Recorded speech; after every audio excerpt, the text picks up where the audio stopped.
Today's video is going to be all about how Quinn, MMR Mid Extraordinaire 2-0'd Tundra TI-11 winners. We're going to be mainly focused on his laning stage today to show you exactly what he does with a fantastic start and what he does when he's getting very pressured. Let's go ahead and jump into it. So we're going to be starting with Game 2, where Quinn is playing Leshrac against Nine's Void Spirit. And what we're going to see here is a lot of right-clicking, a lot of bullying. You're going to see how Quinn's basically willing to sacrifice giving Nine some CS in order to establish early lane dominance. The one trick that I really want to emphasize that Quinn utilizes a lot is threatening Nine every single time he goes for a CS. So you're going to see how often Quinn pump fakes his stun right as Nine's about to go for a CS. So here's number one. So Nine backs off a little bit extra. Quinn almost gets that denied. Then he gets that denied. Then he forces Nine to use his third spell. And we're going to see him do it again. Nine takes a sidestep instead of walking directly to the creep, and that allows Quinn to get the deny. These little tips and tricks that he's showing about how you can kind of like mind game the opponent. He's reading, okay, Nine's going to go for the CS, the creep's low. I can threaten him, make him, if he doesn't call my bluff, then I'm going to finish the stun and stun him. If he does call it, then he's going to walk to the side, and I might even get an extra deny. Here, what I really like is that Nine might go for this deny, and instead of waiting to contest him, he right-clicks the creep immediately and then has the lightning storm come out right after the tower shot, which is insanely well-timed, and it manages to clip Nine. So that's like an extra 70 damage of harass. Notice how Nine goes for a deny underneath Quinn's tower here, and even though it gets that deny, Quinn immediately postures aggressively, saying, okay, you got this one, buddy, but you're going to pay the price, and you're not going to get any more. So right-click, pulls him away sufficiently, and then gets the wave all to himself, managing to secure all the CS without using a single point of mana. Here comes another pump fake of the stun, making Nine take a step back, not actually getting the deny, but making Nine miss the CS. And what's so beautiful about faking abilities or threatening abilities is that you're not paying any mana to effectively do what the ability would do. So this applies on like Kunkka Torrent, Quap Dagger. If you're trying to like pump fake them to walk away, it can be Leshrac stun, anything with a cast animation, Lina stun. There's a lot of mid heroes especially that can make use of this mechanic. So what I notice about Quinn right here is a lot of mids would just take this wave inside their tower, make it so the enemy melee hero can't walk up and deny. But Quinn forces a trade here and then has his lightning storm ready to get 2 CS and hit the enemy mid with it. So even though it looks like a situation where he's the one that Nine can read and force him to make plays around the CS, Quinn's actually the one that manages to draw the melee creep out of tower range, use his lightning storm on both creeps at the same time, securing both and hitting Nine with them and getting an extra few right clicks in. Notice how often he just goes for these stuns. Pretty much every single one lands.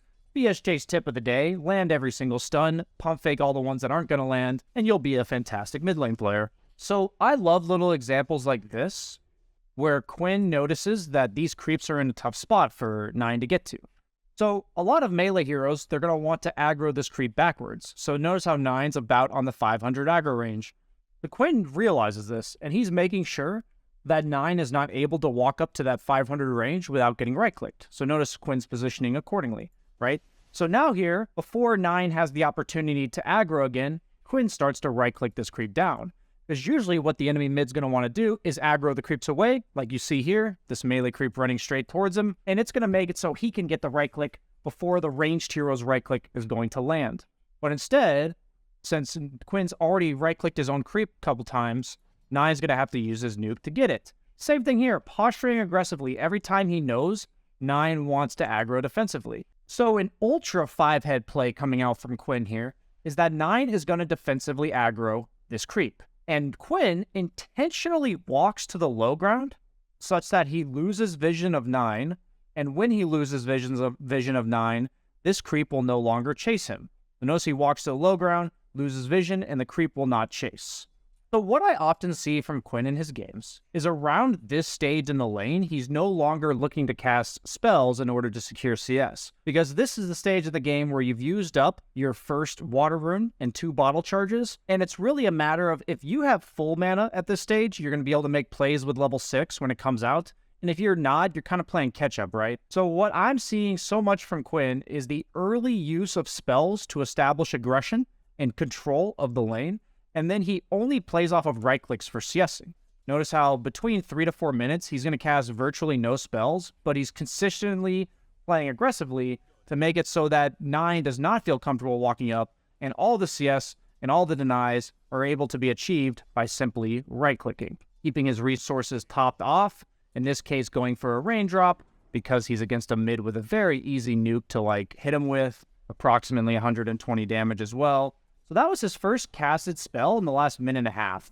And it's because he's level 5, so he's got the extra point in Lightning Storm, and he's also got the extra 2 bottle charges. So he's casting his spells in a very methodical way. Early aggression leads to control, saves his mana for a minute and a half, and then proceeds to use 3 level 3 Lightning Storms on creeps and 9 in a row, once again establishing control of the lane. One thing I notice about Quinn is that every single CS is contested. So notice how like he could be taking this creep for himself, which is a flag bearer creep, double the value, while also giving the enemy mid this creep. But instead he's going for this deny, while also getting his own last hit. Then he's walking forward to even attempt at this deny, and then he's going to try to contest this creep as well.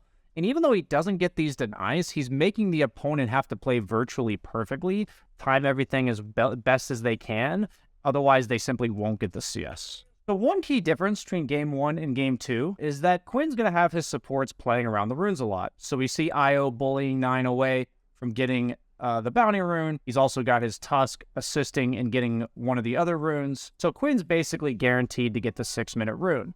And a large portion of that is because of how much control he's had leading up until this point. So they know that they can snowball him. He's also the carry of the team, being that they have Io Lesh, and they really want to enable his game. And this is a really cool power spike that they've got, because he's got a catapult wave. He's level 6 and Void Spirit's not.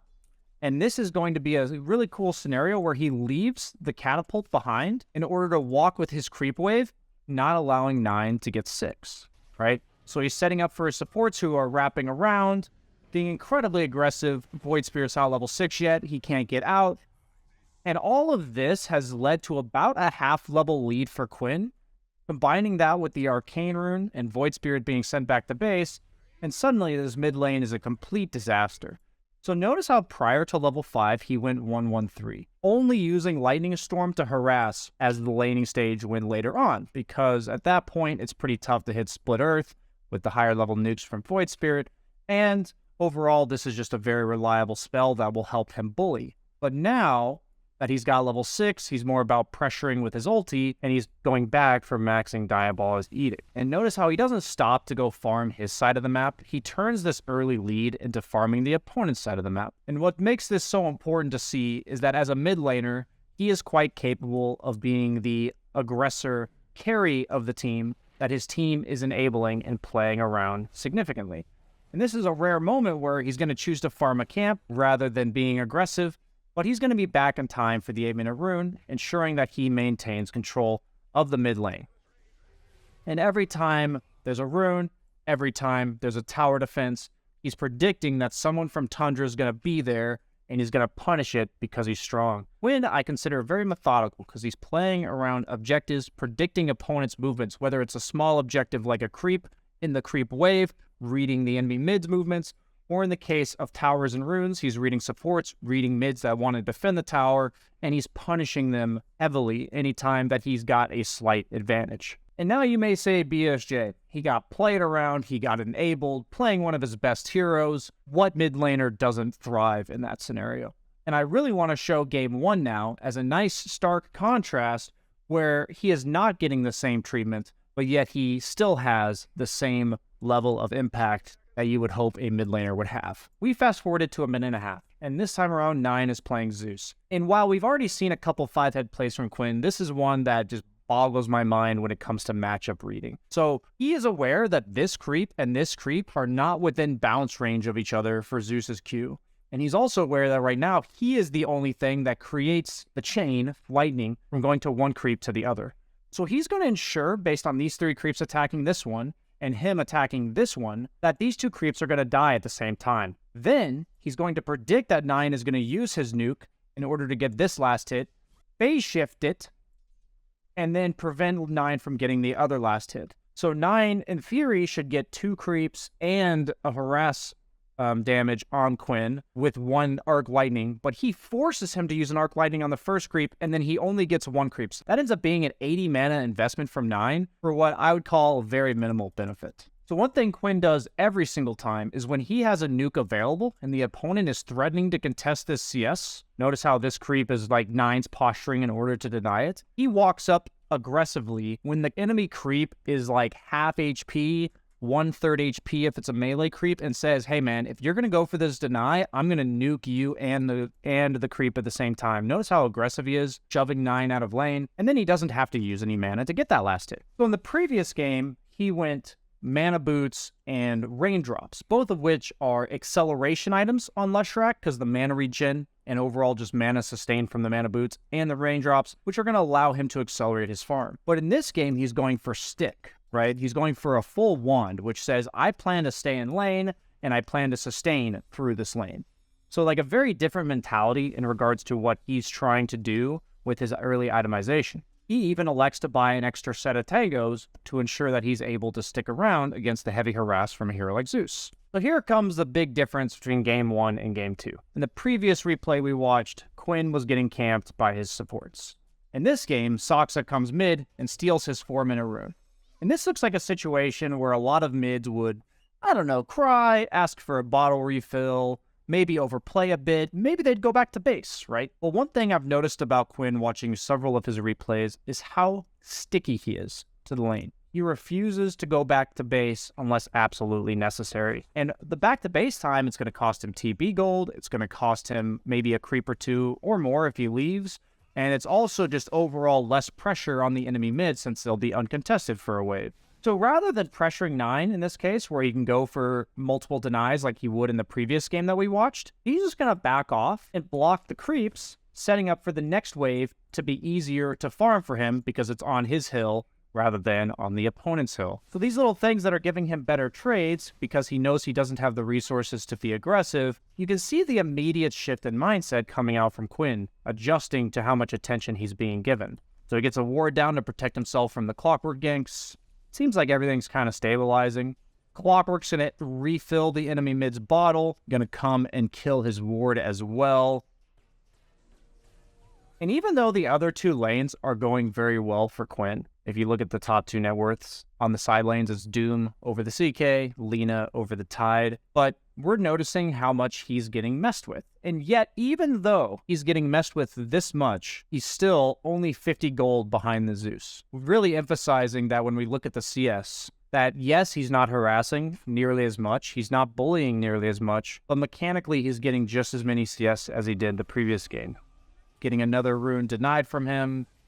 And this is another situation where I would imagine a mid would be very likely to go back to base. 0 bottle charges, only 85 mana left, and yet he's going to stick around. This is like a very different approach to mid than I've seen from a lot of other people. They like to refill, they like to be full power or farm mode. They kind of like nowhere in between. I see a lot of that. He's going to walk all the way to the bounty rune. Notice how much he's doing outside of the lane in order to not like trading off for the pressure that he would normally apply to Zeus. He backed off and blocked. He went and picked up bounty rune. Really no pressure application that he's giving here. Once again, not using any mana to farm. He's allowing himself to stay on map because that was the first spell that he casted in like the last minute and a half that had to do with creeps. So in this specific instance, he's going to push in the wave, make sure that the enemy mid comes back, doesn't get any successful ganks off. You don't have to do too much if the lane's about even like this. You just have to make sure that the enemy mid doesn't turn any of the momentum in the other lanes back towards you. So by pushing the wave there, he's saying, hey Zeus, if you left, you have to come back. That was his first use of the mana, was to push the wave in order to pressure the tower, and then to push the wave in order to get the rune. Neither of which did too much other than force the Zeus back because he lost the 50-50 at the rune. So he sees that 33 is pretty deep in his territory right now. You see a Tide in his jungle underneath the ward. So he's going to use his orb in a way that kills the creeps as fast as possible, making it so his move is not telegraphed, but orbing it towards the area that he wants to go. So ultra levels of efficiency there, getting there just in time. so that 33 doesn't finish off the stack. And after using all of his spells, getting camped in the mid lane, not getting a single rune other than one bounty rune, he is going to go all the way back to base now for the first time at 930. And notice how his build is much less about farming and much more about the mid-game aggression. And the biggest emphasis I have about this laning phase is I feel like the majority of his team's resources were dedicated to his side laners. And yet Quinn is still in the top 3 net worth. He's 3-0 with 63 CS. To me, what makes this so impressive is how much he's done with absolutely nothing. So we see what he can do, turning a snowballing lead into a ton of momentum in the mid lane. And we can also see what he does when his other lanes are the higher priority, and he is the one that is kind of left to fend for himself. We're seeing conservative, calculated CS play, just making sure he still has a game. And whenever there's opportunities presented to him, like the Tide walking through a ward, he takes them. And there's really nothing fancy about what he's done here. But learning to play within your limits is a crucial part of what makes Quinn's laning stage so potent, and why I think he's been such a key component of Game & Gladiators coming into the season, as they do take second place in the DPC, ending it with a 2-0 against Tundra TI11 winners. Hope you guys enjoyed this video. Like, comment, subscribe. See you guys next time.